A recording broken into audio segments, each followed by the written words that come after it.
요한복음 11장. 요한복음 11장은 유명한 장입니다. 나사로의 부활을 기록한 장인데요. 그래서 몇 절만 살펴보겠습니다. 11장 32절부터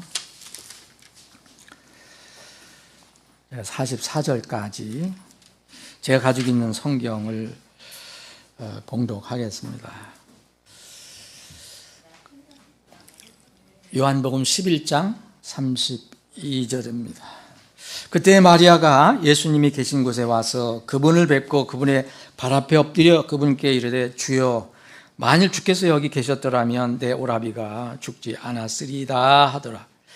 그러므로 예수님께서 그녀가 우는 것과 또 그녀와 함께 온 유대인들이 우는 것을 보시고 영으로 신음하시며 괴로워하시고 이르시되 너희가 그를 어디에 두었느냐 하시니 그들이 그분께 이르되 주여 와서 보시옵소서 하더라. 예수님께서 우시더라. 이에 유대인들이 이르기를 보라, 그분께서 그를 얼마나 사랑하셨던가 하더라. 그들 중에 어떤 이들은 이르되 눈먼 자의 눈을 열어준 이 사람은 죽지 않게 할 수 없었더냐 하더라. 그러므로 예수님께서 다시 속으로 신음하시며 무덤에 가시더라. 그 무덤은 동굴이었는데 그 위에 돌이 놓여 있더라. 예수님께서 이르시되 돌을 치우라 하시더라. 죽은 자의 누이 마르다가 그분께 이르되 주여, 지금은 그에게서 악취가 나니 이는 그가 죽은 지 나흘이 되었기 때문이다 하니라. 예수님께서 그녀에게 이르시되 내가 네게 이르되 만일 네가 믿으면 하나님의 영광을 보리라 하지 아니하였느냐 하시니라.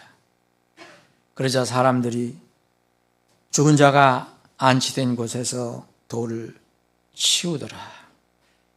이에 예수님께서 눈을 들어 이르시되 아버지여, 아버지께서 내 말을 들으신 것을 감사하나이다.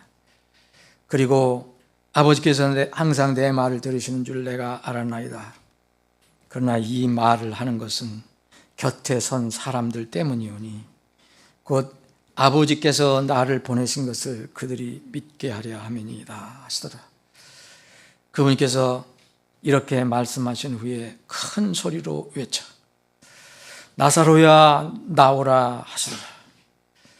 이에 죽은 자가 나오는데 손과 발은 수의로 묶였고 또 그의 얼굴은 수건으로 묶였더라.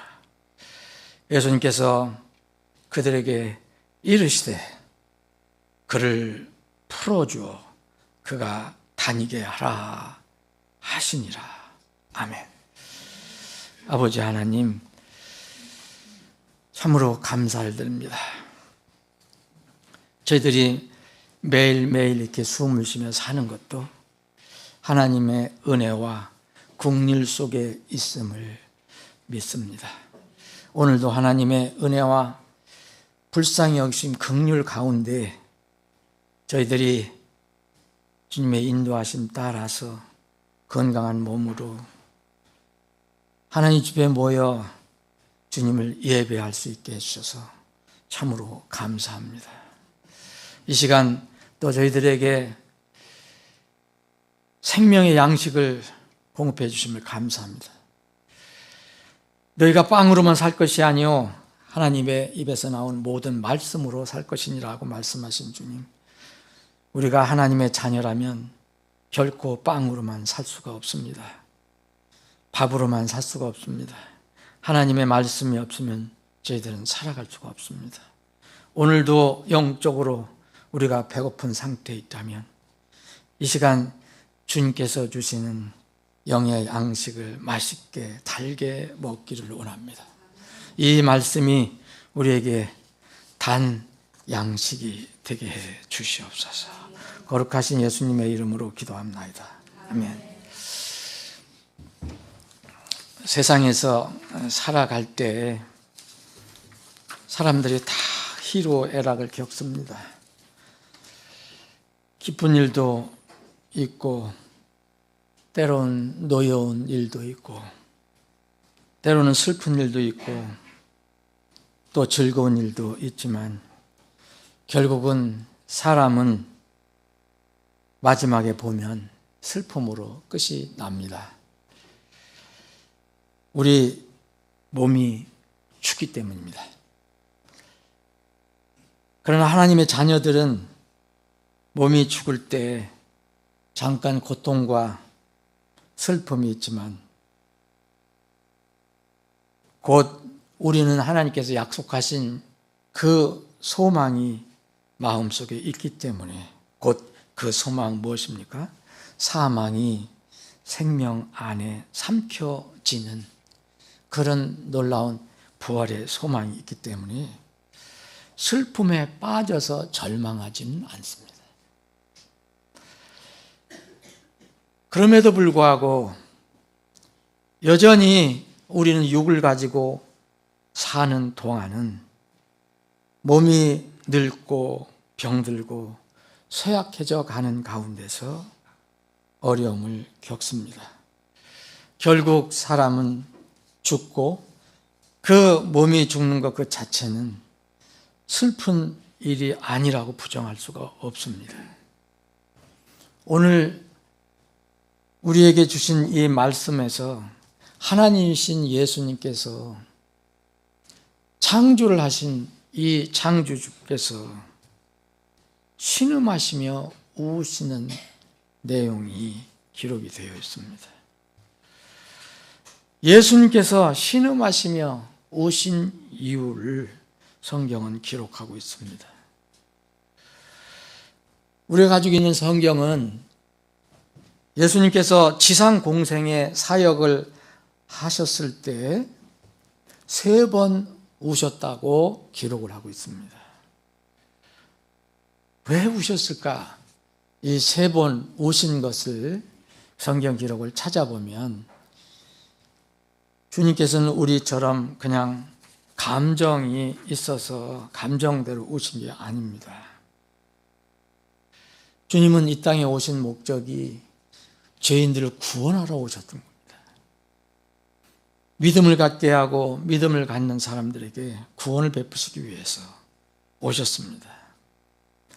그런데 오늘 이 본문 말씀은 이 나사로가 죽었다가 살아나는 그런 기록인데 여기 주님께서 그 앞에 내용을 읽어보시면 예수님께서는 이 나사로가 잠자고 있다라고 말씀하십니다. 이 11절에 보면 친구 나사로가 잠자고 있다 하고 말씀하십니다. 그래서 잠자고 있으니까 내가 가서 이제 잠 그만 자고 일어나라고 깨우러 가겠다 이렇게 말씀하십니다. 세상 사람들이 제자들이 잘 이해를 못하니까 아니 주님께서는 다시 14절에 보면 나사로가 죽었다라고 얘기합니다. 죽었다. 그런데 우리는 그리스도 안에서 죽은 자들, 믿음을 갖고 죽은 자들은 죽었다고도 표현하지만 잠잔다고 표현을 합니다. 언젠가는 깨어난다는 것을 전제를 한 겁니다. 그래서 데살로니가전서 4장에 그 공중 들림에 관한 신비 계시를 해주실 때에도 잠자는 자들에 대해서 너희들이 슬퍼할 필요가 없다라고 말하고 있습니다. 왜냐하면 잠자는 날이 일어날 것이기 때문에 슬퍼할 필요가 없다. 그래서 주님께서는 이 나사로를 이제 살리시는 이 놀라운 사건을 통해서 사람들에게서 제자들을 비롯한 사람들에게 많은 것을 깨우쳐 주십니다. 사람 같으면 세상 같으면 이제 나사로가 아프다고 연락이 왔는데 연락을 받으셨는데 빨리 가는 게 옳지 않습니까? 그런데 여기 11장 2절에 보면 그 나사로가 병들었다는 이제 소식을 전해 받으셨어요. 3절에, 2절 3절에 보면. 그런데 주님께서는 일부러 바로 가시지 않으셔요. 더 이틀 머무셔요. 그래서 세상 사람들이 아이고 저 사람 완전히 죽었구나 이제 라고 아직 생각했을 때, 그래서 아주 죽어서 무덤에 시체를 이제 묻었을 때, 그때 비로소 움직이십니다. 이건 어떠한 세상의 이야기도 의심도 혹시 다른 엉뚱한 주장도 다 잠재우시기 위해서 이렇게 하신 것으로 보입니다. 그래서 완전히 이제 거기 무덤을 갔을 때 이제 그 무덤 안에 있었던 이 나사로는 벌써 나흘이 되었어요. 그래서 이 나사로 무덤에 갔을 때 뭐라고 얘기합니까? 마르다가, 그 누이 마르다가 예수님께서 살리신다고 돌을 치우라고 했을 때는 죽은 지 나흘이 되었다. 악취가 납니다. 이거 불가능한 일 아닙니까? 일찍 오셔서, 좀 일찍 오셨으면 살아있었을 텐데, 하나님은 전능하신 분이니까. 그래서 마르다도 그렇게 얘기하고, 그 동생 마리아도 그렇게 얘기를 합니다. 주님이 여기 계셨더라면 우리 사랑하는 오라버니 나사로는 죽지 않았을 것인데, 근데 지금은 죽은 지 나흘이 돼서 악취가 날 정도가 됐습니다. 이랬을 때 주님께서 말씀하십니다. 정말 네가 믿으면 하나님의 영광을 보리라. 여러분, 우리는 하나님 말씀을 믿습니다. 죽은 자들이 다시 일어날 것이라는 것을 믿습니다.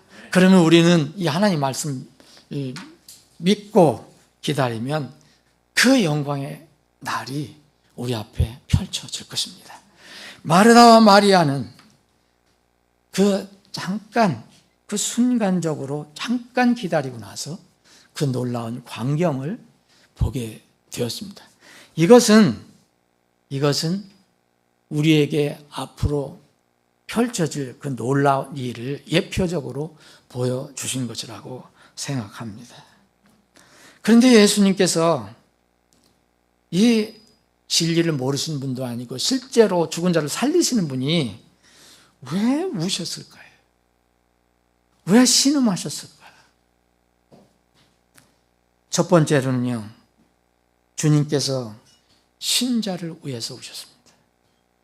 나사로는 구원받은 신자였습니다. 그래서 잠잔다고 표현했습니다. 그런데 구원은 받았지만 여전히 병이 들었습니다. 그래서 또 죽었습니다. 이렇게 몸이 후패해가는 것을 불쌍히 여기실 수밖에 없었습니다. 그래서 신음하시고 우신 것입니다. 여기에 33절에 유대인들이 우는 것을 보시고 신음하시고 괴로워하신다고 그랬어요. 또 35절에는 예수님께서 우셨다고 말합니다. 이 요한복음 11장 35절은 신약 성경의 성경 전체에서 가장 짧은 절입니다.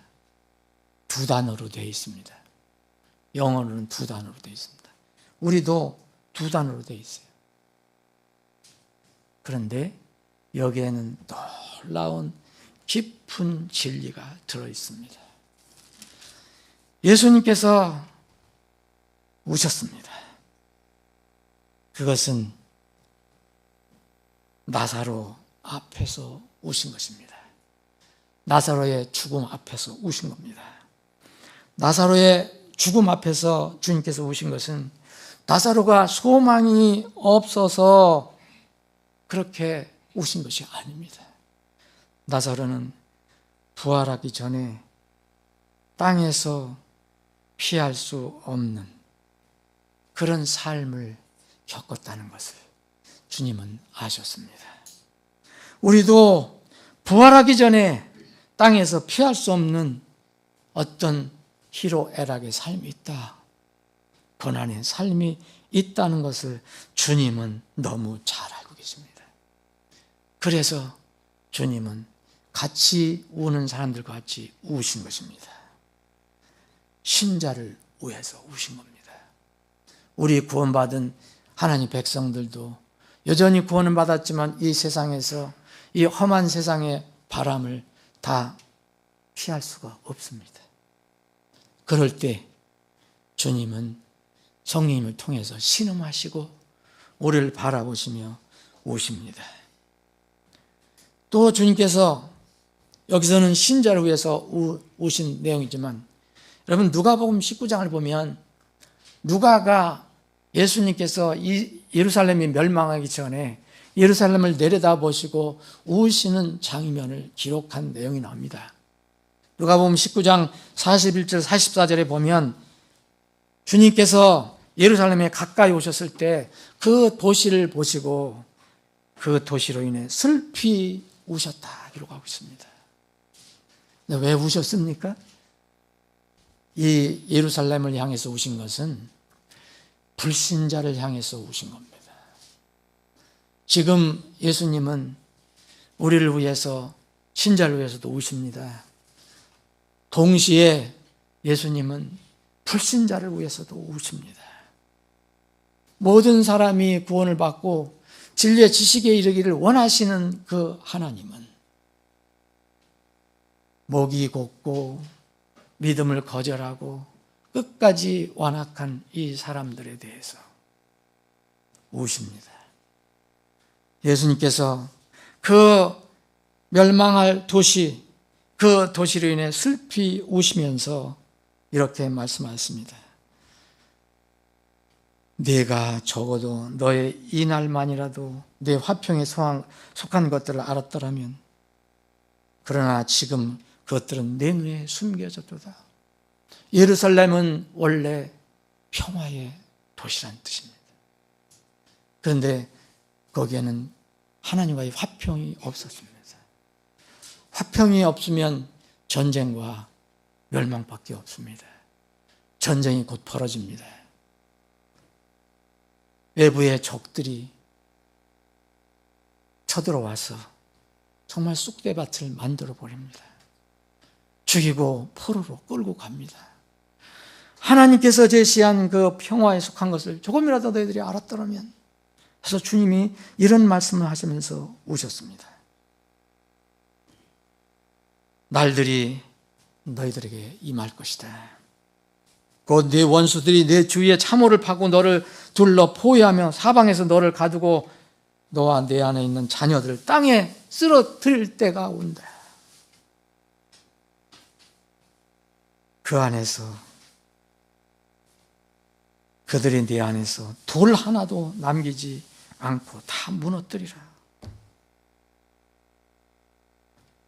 이는 내가 너를 찾아오는 때를 내가 알지 못하였기 때문이라. 이렇게 우시면서 그 이유를 말씀해 주셨습니다. 여러분, 예수님이 찾아오시는 것은 반드시 좋은 일만 있는 게 아닙니다. 예수님의 초림 때는 사람들을 구원하러 오셨습니다. 그런데 그 다음에 그 믿음, 그 복음의 선포를 끝까지 거절한 사람들에게는 이제 심판하러 오십니다. 예루살렘은 예수님이 계셨을 때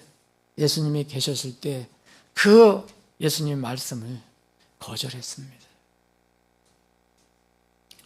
예수님이 떠나고 나서, 승천하고 나서 마지막 예루살렘 마지막 AD 70년에 완전히 멸망했습니다.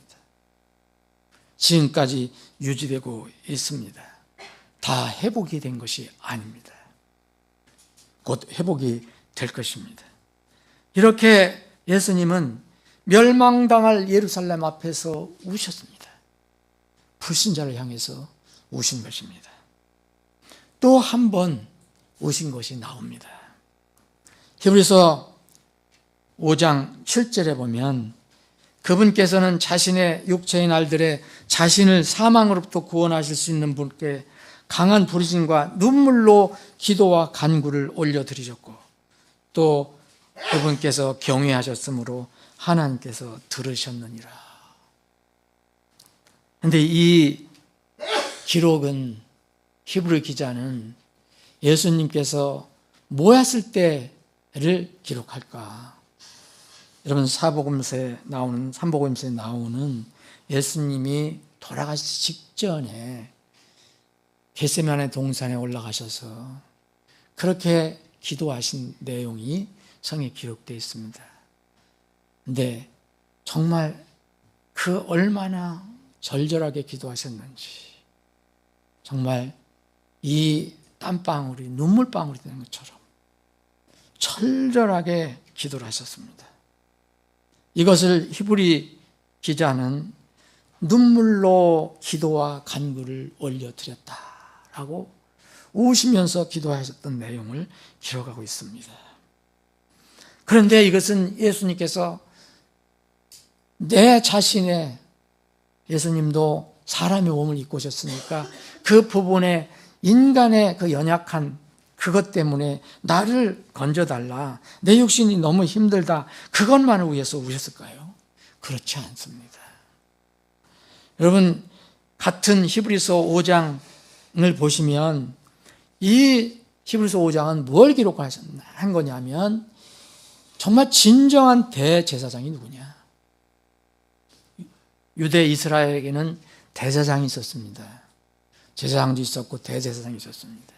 대제사장은 1년에 한 번씩 지성소에 올라가서 그 양의 피, 염소의 피, 동물의 피를 가지고 지성소에 들어가서 모든 이스라엘 백성의 죄를 주님께 구하고 그 피를 바침으로 죄를 사함받는 그런 일을 1년에 한 번씩 했습니다.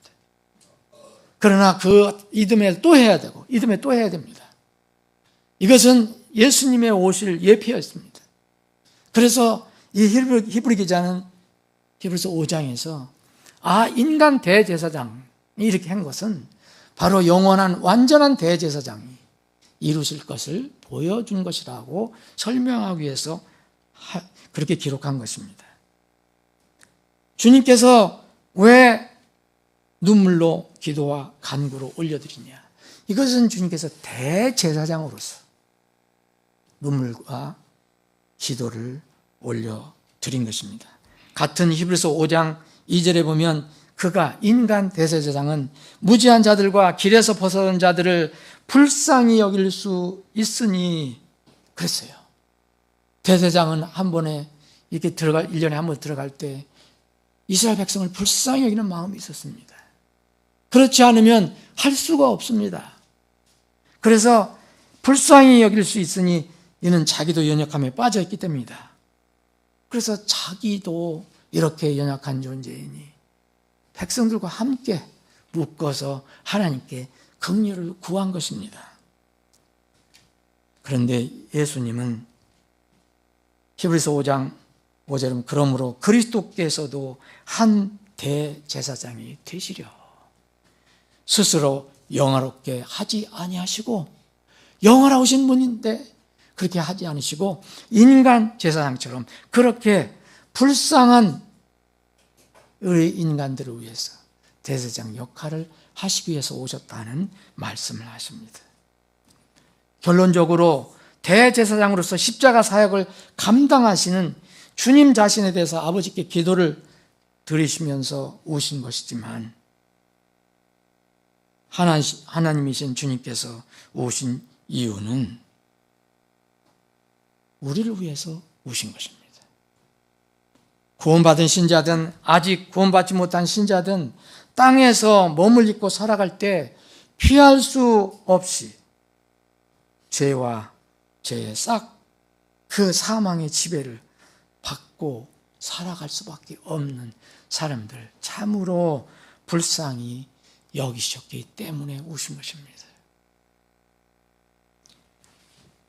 주님은 이렇게 우리를 불쌍히 여기셔서 우리가 구원을 받았습니다.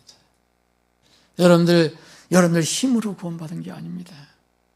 여러분들이 믿음을 통해서 구원받았지만 여러분들이 잘나서 구원받은 것이 아닙니다.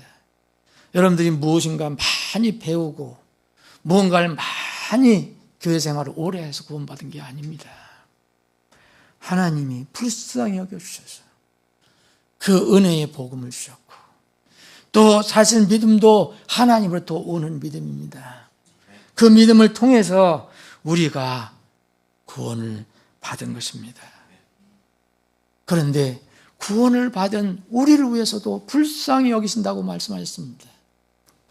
나사로 앞에서 우신 주님, 그 슬피 우는 주위 사람들을 보고 우신 주님,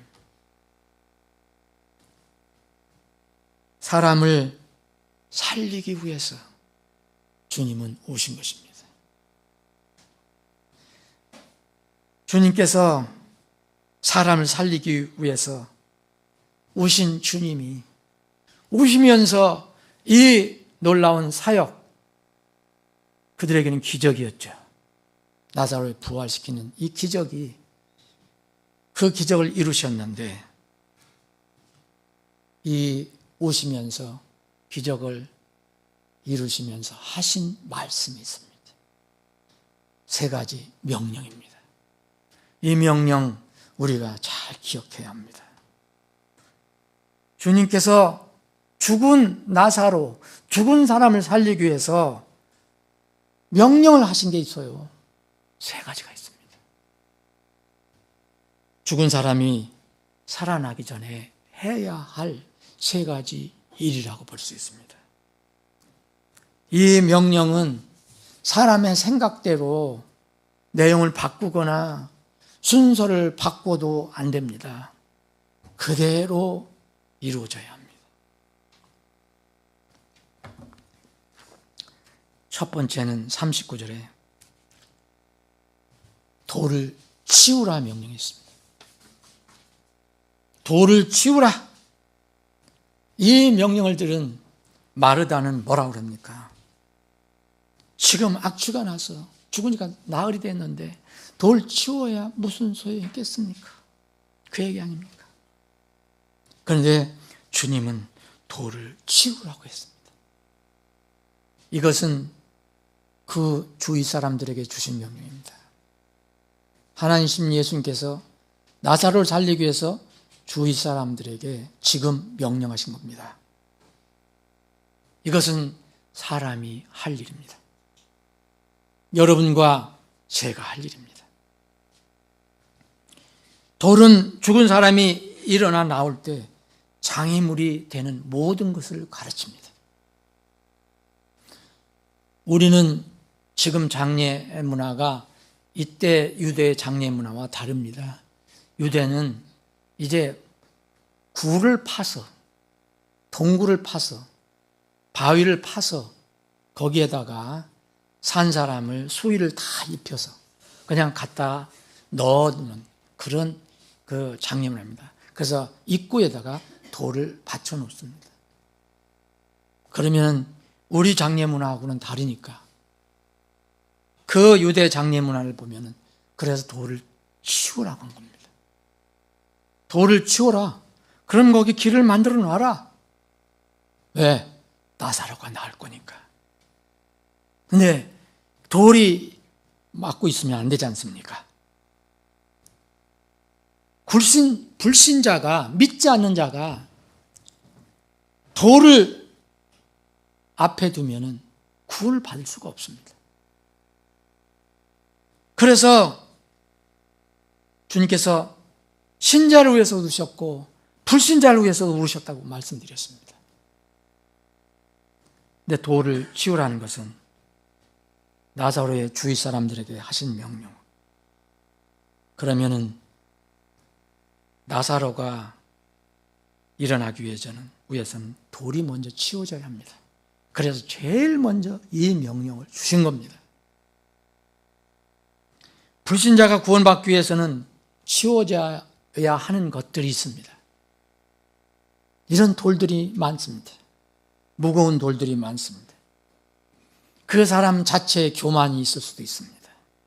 그 사람이 가지고 있는 사회적인 지식, 또 명예, 또 재물, 또 하나님에 대한 전혀 알지 못하는 무지, 그 나름대로 가지고 있는 생명을 살리지 못하는 종교, 이런 모든 것들이 돌이 될 수 있습니다. 여기에 또 하나 치워야 할 것이 있습니다. 돌을 치우는 것은 죽은 자가 치우는 게 아닙니다. 살아있는 사람이 치우는 겁니다.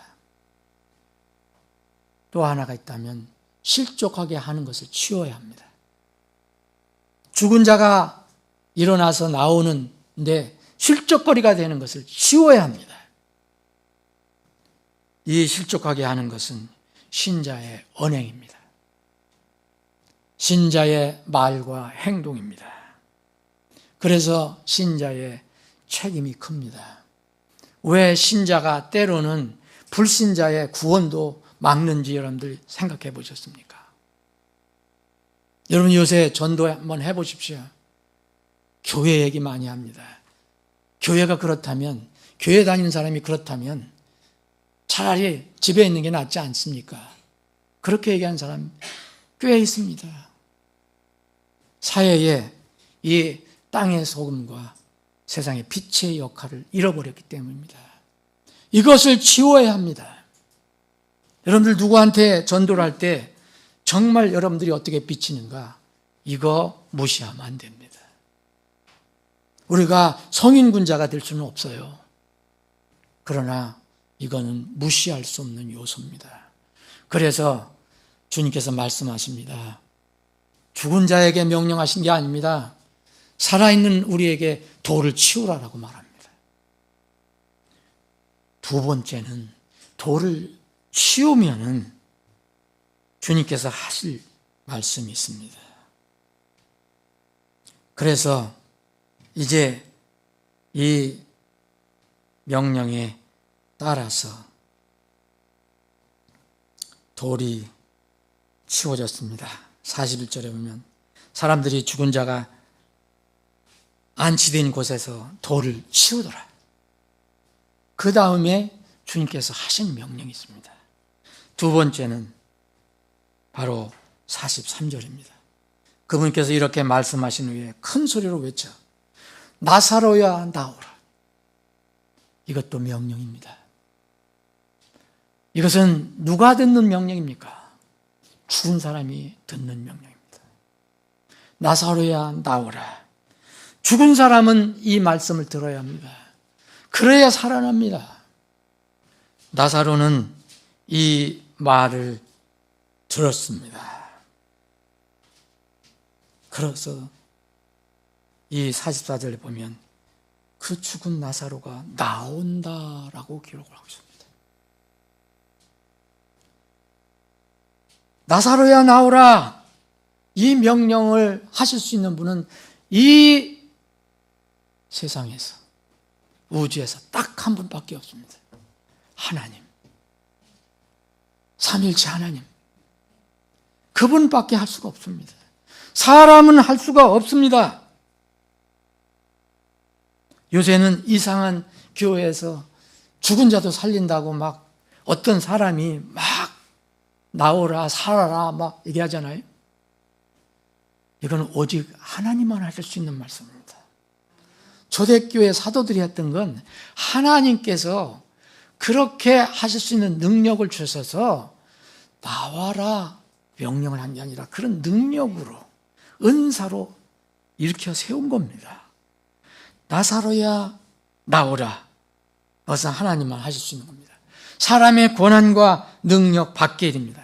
여러분, 죽은 자가 살아나는 것은 우리의 능력 밖입니다.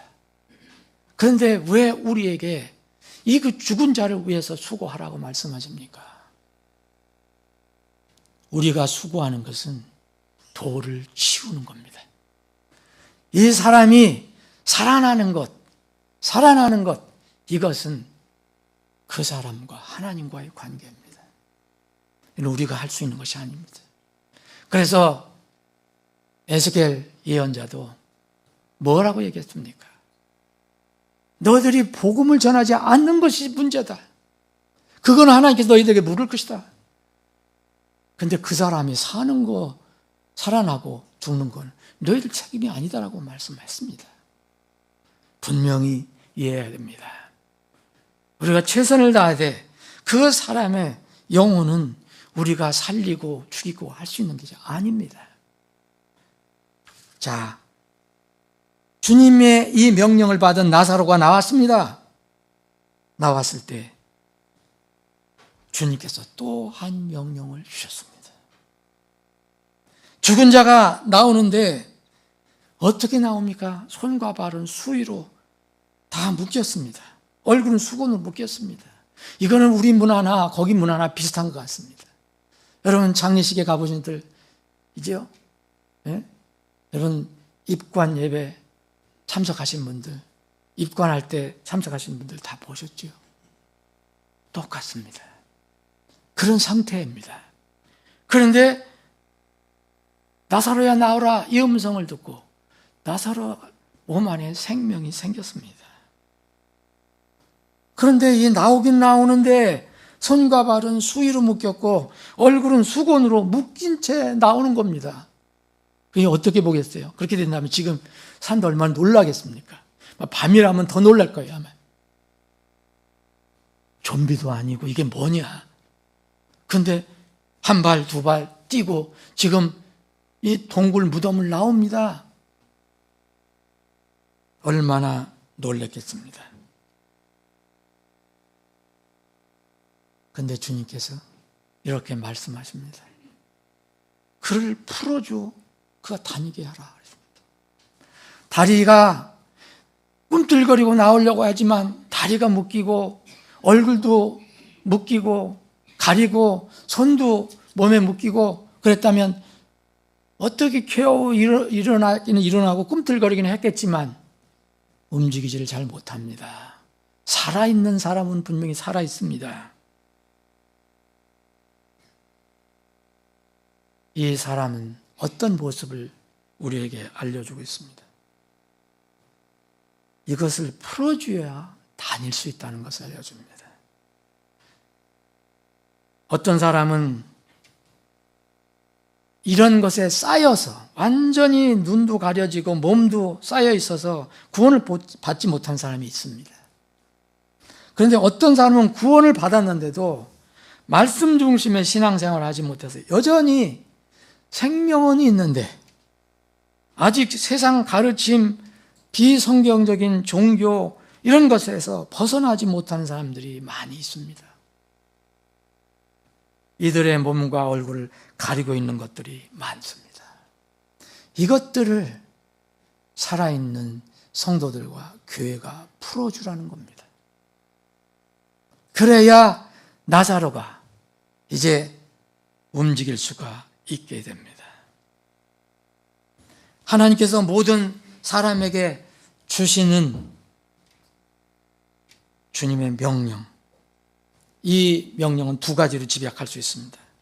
죄인들, 불신자들 향해서 주시는 겁니다. 죽음에서 일어나, 나와라, 구원을 받으라, 나를 믿으라, 나를 따르라, 회개하라, 구원받으라, 회개하라, 하늘의 왕국이 가까이 있다.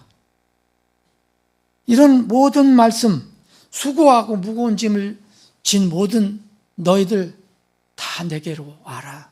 내가 너에게 안식을 주리라. 이런 모든 말씀, 목마르거든 누구든지 목마르든 내게서 와서 마셔라.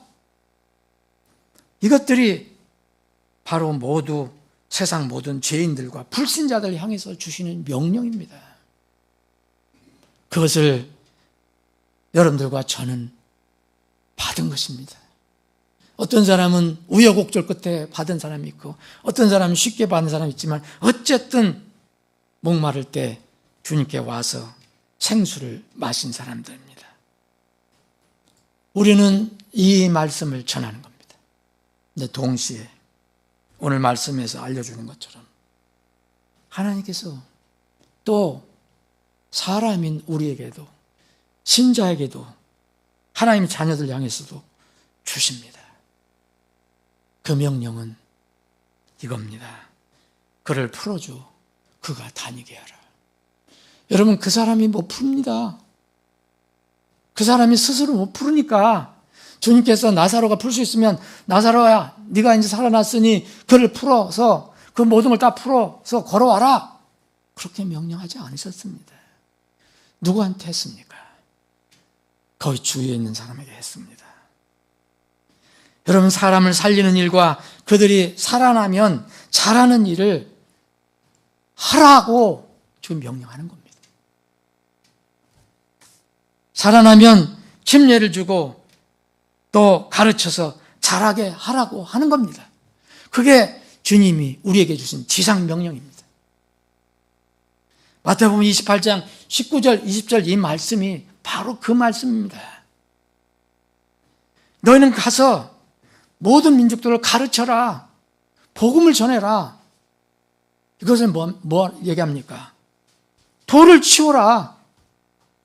그들이 들을 수 있게끔 모든 것을 준비하라.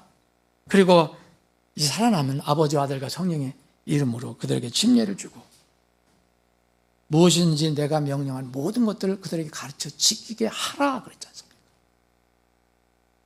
이것이 교회에게 맡겨주신 사명입니다. 여러분과 저에게 맡겨주신 사명입니다. 왜 전능하신 주님께서 우리 성도들과 연약한 성도들과 우리 연약한 사람들이 모여있는 교회에 일을 맡기셨을까? 여러분, 이 부분도 한번 생각해 보시기를 바랍니다. 병든 자, 움직이지 못하는 자, 죽은 자, 심지어 병들어 죽어가는 자, 일으키신 모든 사람들을 일으키신 전지전능하신 하나님께서 왜 죽은 나사로를 일으키실 때는 이렇게 복잡한 명령을 하셨을까? 왜 주위 사람들에게 명령을 왜 하셨을까? 여러분, 다른 데에서 예수님께서 사람들 살리는 거, 죽은 자 살리는 때 여러분 간단하게 일어나라 명령하실 때 많습니다. 그런데 오늘 본문에서는 이 나사로, 마르다 마리아의 사랑하는 오라버니 나사로를 살리시는 데는 하나님이 능력이 부족하셔서 사람의 협조를 받으셔야만 하셨는가? 마르다와 마리아 그리고 그 나사로를 사랑하는 가족 아니면 친척 그들의 도움이 필요하셔서 그렇게 하신 것인가?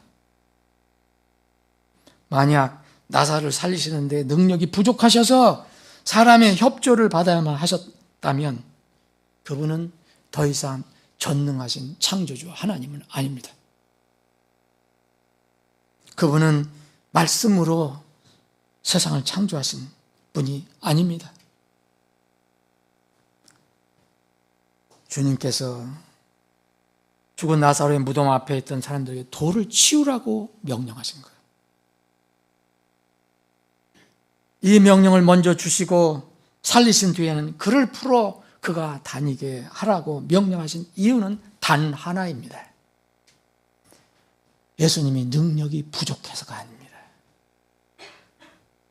그 명령을 받는 사람들을 위해서 하신 것입니다. 그 명령을 받는 사람들의 유익을 위해서 하신 것입니다. 하나님이 간단히 끝내실 수도 있습니다.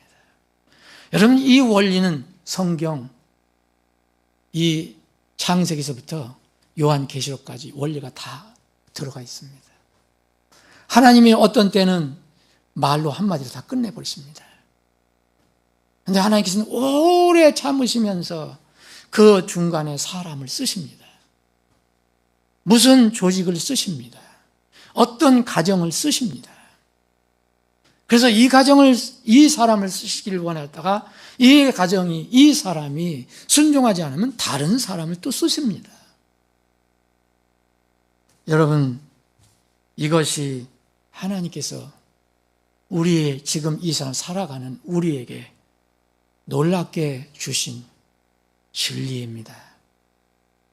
믿음은 나를 위해서 믿음 생활을 하는 거지 하나님을 위해서 하는 것이 아닙니다.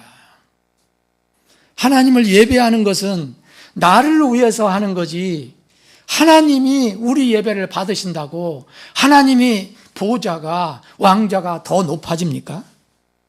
우리 예배를 안 받으신다고, 우리가 예배를 안 드리신다고 그분의 왕자가 더 낮아지십니까?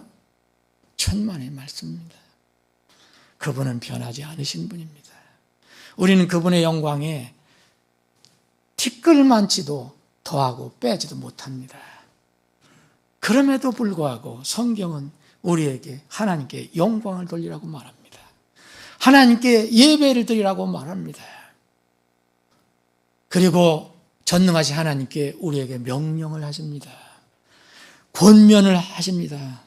때로는 간절히 요청도 하십니다. 왜 그러시겠습니까? 우리 자신의 유익을 위해서 그렇게 하시는 겁니다. 그 주위에 있는 사람의 유익을 위해서 그렇게 하신 것입니다. 성경 기록은 왜 우리에게 주셨습니까? 교리와 책망과 바로잡음과 의로 교육하기에 유익하기 때문에 주신 것입니다.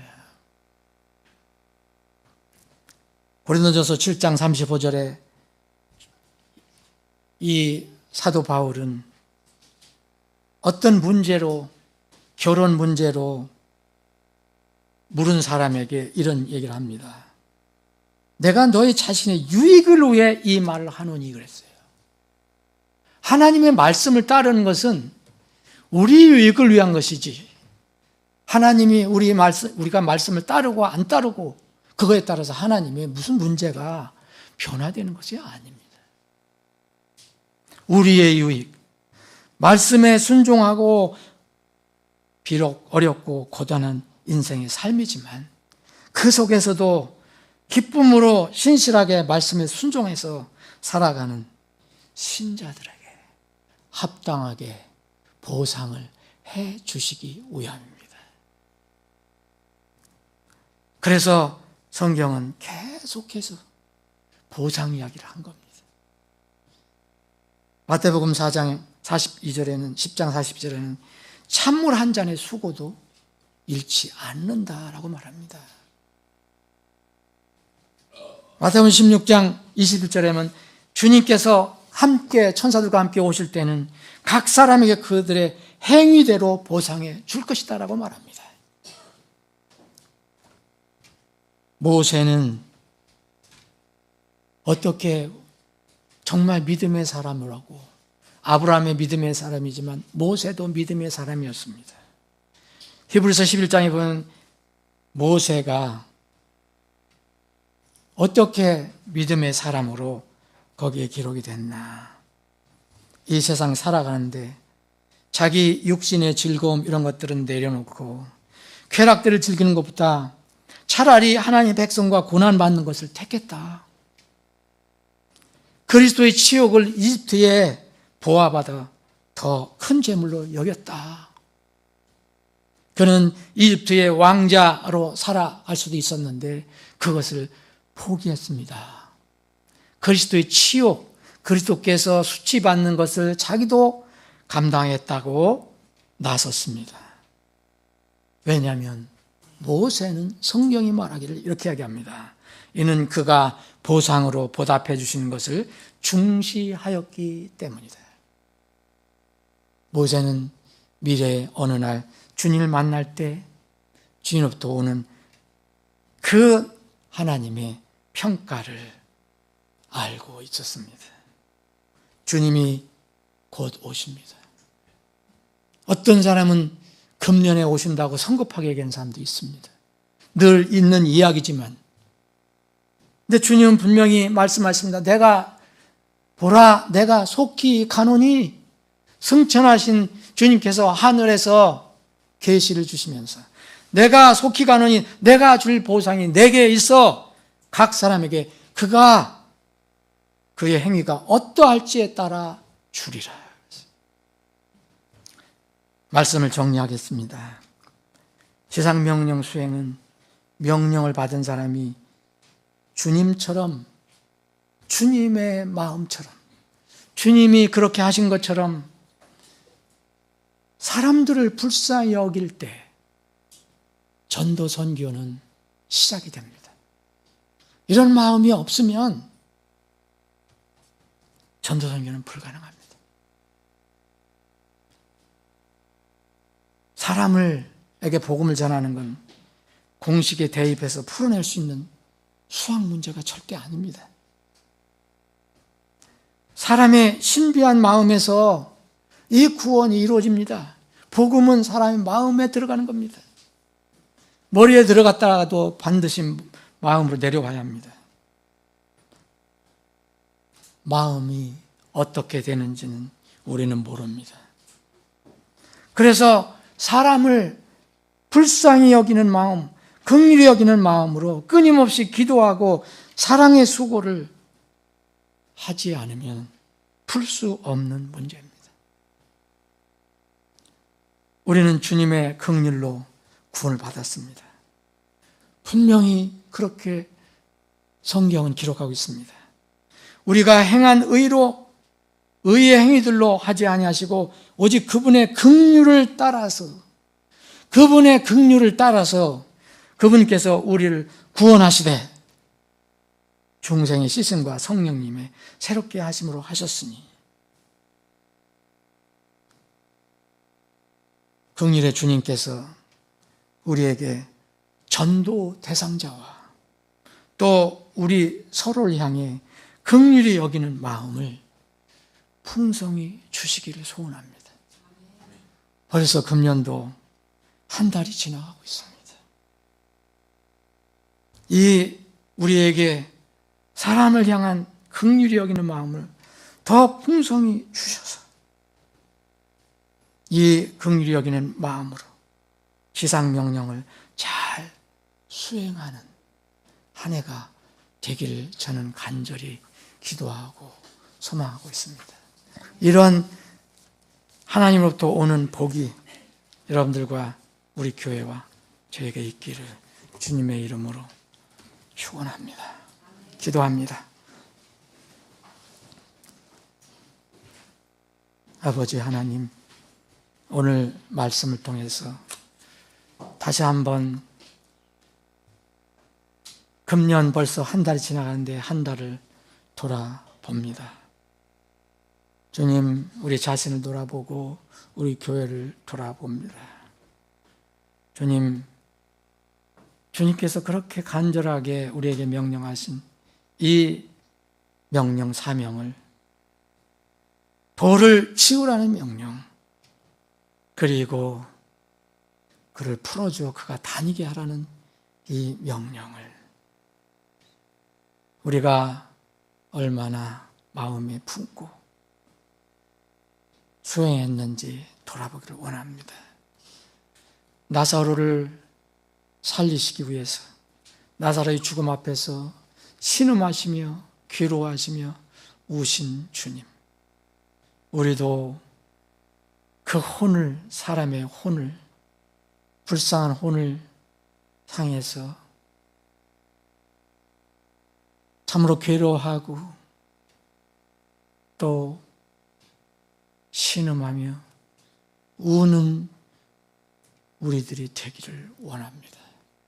그러면 우리 주위에는 혼들이 주님께서 나사로야 나오라고 외치는 그 음성을 들을 때 살아날 수 있습니다. 이러한 은혜와 복이 금년 한 해 우리 교회에 풍성해지기를 간절히 소원하니 저희들의 이 기도를 들어주시옵소서. 거룩하신 예수님의 이름으로 기도합나이다. 아멘.